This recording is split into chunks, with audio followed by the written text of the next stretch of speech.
Guten Tag. My name is Adrian Aber. I'm a Southeastern University Business Administration student, and I'm here to talk about German culture and how to adapt as an expatriate in Germany.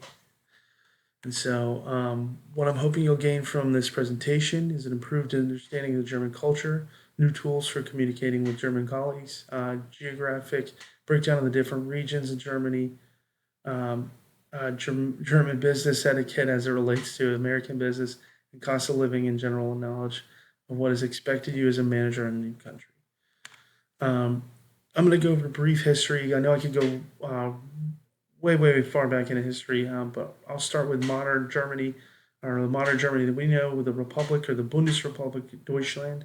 Started in 1814. It was just a loose collective of 39 successor states, and that was kind of controlled by an appointed German emperor at the time. His name is Wilhelm the First. That was the first start towards unification. The second part was around 1871. Unification of Germany as a German nation occurred in 1871 when the states came together to unify the region's religious, cultural, societal, and linguistic differences. They were they all had an understanding that they were different. They wanted to be more alike, and so they kind of stated, yes, we're different now, but we're moving towards a unified front. King Wilhelm, as mentioned before, appointed Otto von Bismarck as the new minister president of Prussia. And that kind of started this new era of Germany and the German nation. Um, I know people are going to get really mad at me for skipping over this, but I don't want to spend too much time on it. But the Germany was significantly impacted by the first quarter of the century, the 19th century, with World War One, World War Two, um, and the rebuilding process for that was arduously slow. And so it was slow and arduous, but it took so long to rebuild, and there wasn't a whole lot of resources allocated for the rebuilding of Germany um, until Western allies kind of helped move that along. But on the eastern side, there was this division between East and West Germany. Western Germany was kind of taken by the Western Allies, and Berlin was divided down the middle, and the eastern side belonged to the communist Russia. And so Russia didn't really see it as an investment, and so they didn't really invest any time or resources into any of the rebuilding process. And so unfortunately, Eastern Germany was very much left in ruin. And so all the way up until in 1989, when the Berlin Wall was demolished and floods of people came over from East and West Germany. You had the fall of communism in Russia, and so therefore nobody to protect the wall. And so with the fall of the Berlin Wall came the reunified Germany and becoming an official reunified state again in October 3rd, 1990. And so that was really quick history lesson. I'm going to go over German regions really quickly. Hopefully, I can just kind of go through this so I can get on into Champanar's cultural dimensions. North region, or North Germany, you have your major coastal cities like Hamburg, Bremen, and Hanover. This is going to be major. Uh, Mostly influenced by Deutsch or not Deutschland, Denmark. Um, the geography is very flat. It's coastal again, like I said, but a lot of historical and modern influences you'll see in a lot of these the architecture present. And this is Hamburg actually in the picture. Moving to Western Germany, so your major cities are going to be Dusseldorf, Cologne, Dortmund. You'll see Dusseldorf here with the Rhine River flowing through it. Most of the region is kind of the most notable feature in the region is the Rhine River, and many of the cities are on the Rhine River. Your cost of living is going to be much higher here than it is if you lived in North Germany or East Germany, or even Central. Central Germany is pretty expensive as well, but it's because the more modernized living, more urbanite kind of setting, as opposed to your sprawled out areas in northern and northeastern and southern regions. Um, So your central German region is going to be Frankfurt, mostly a metropolitan area with modern architecture. This is where most of your financial and business hubs are going to be. Your cost of living is going to be significantly higher because it's a metropolitan area and it's much like Manhattan, with landscapes as well as utilities and amenities being much more modernized.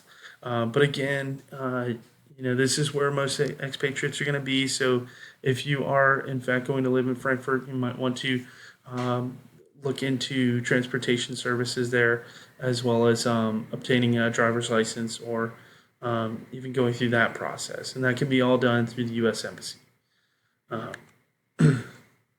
so with Berlin and Dresden in eastern Germany, again, this is the portion of Germany that was underdeveloped because communist rule didn't really want to pay too much to rebuild the infrastructure. They didn't see it as an investment, and so thus it kind of lagged behind a lot of the Western German rebuilding.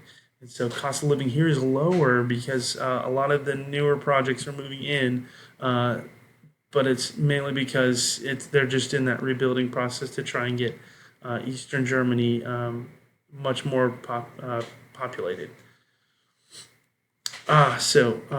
Southern Germany is where we're going to see most of your castles.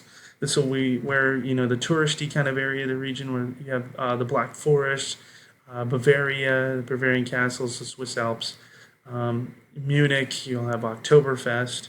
A lot of the kind of fun Bavarian culture is here in southern Germany.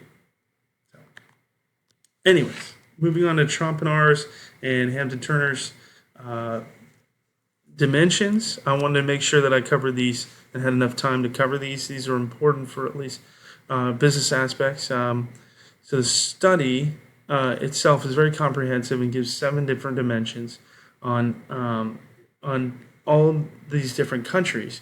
And so with these different countries and these dimensions point out the differences between the countries and give you a better picture of how to manage or even how to approach the culture or to approach the cultural differences.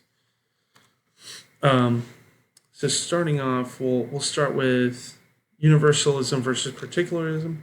Universalism, people place a high importance on laws, rules, values, and obligations. Everything is very strict. Everything has a place. They try to do fairly with people. So any kind of judgment calls will be fair and balanced, and not leaning towards any corruption or what is thought of as corruption. Particularism, people believe that each circumstance and each relationship dictates the rules that they live by. And so we'll give you an example with the questions that they were asked. They asked a manager what they would do given a situation if a friend hit a pedestrian in the car. The survey asked if they would turn them in. And both countries here, that's 4.1, answered very highly with universalism as the high number. And so it was more of a, with Germany being a little bit more particular, and you'll see that with the other question as well. But both kind of see that as okay, that's breaking the rules. We shouldn't be doing that. But it's interesting to see. The second one is an asset manager, a newspaper editor, if they would write a positive review for a friend's restaurant that had terrible tasting food. And this one shows again Germany being a little bit more particular, but both countries are showing much more particularism. So it's not just for one country. It really is somewhat particular in nature. And so when you're addressing, because of their particular nature, when you're addressing your colleagues, you need to be a little bit more flexible and autonomous than you would be with your American counterparts. You'll be a little bit more, you'll be present, but not necessarily overbearing. So you want to be present to help them achieve. You're giving them autonomy, but you're also giving them deadlines. So be clear and show that although your team members are autonomous, there need to be classic rules followed.